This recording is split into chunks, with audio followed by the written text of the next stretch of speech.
Sa muli po magandang gabi sa inyong lahat. Tatay ni Dara nakausap na ni Kuya Rab sa pamamagitan ng video call at labis ang pasasalamat nito.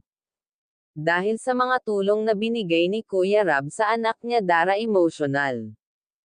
Kuya Rab nabigla rin sa pangyayari at kung bago ka pa lamang sa aking channel baka pwede paki-subscribe at huwag kalimutan suportahan ang ama ng ating Kalingap Rob na SI Val Santos Matubang at patapusin po muna ang aking video para malaman ang nilalaman nito.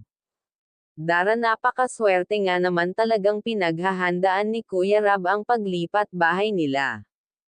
At sinisiguradong safety ito sa bagong bahay nila.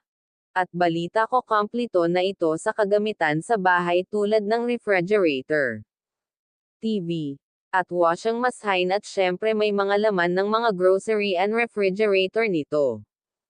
Kaya Kuya Rab minamadali na bahay ni Dara na matapos para makalipat na ito sa bahay nila dahil napakadelikado ng bahay kubo nila.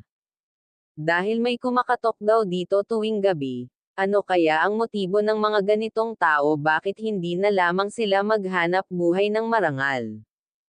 Para sa kani-kanilang mga pamilya, hindi na sila naawa sa magkapatid na ito. Nalabis ang paghihirap nito simula nang nawala ang mga magulang nito. Kaya deserve nila ang natatamasa nilang tulong ngayon dahil si Lord na ang gumagawa ng paraan para matulungan ang magkapatid. Sa mga sponsor po ni Dara maraming salamat sa inyong lahat.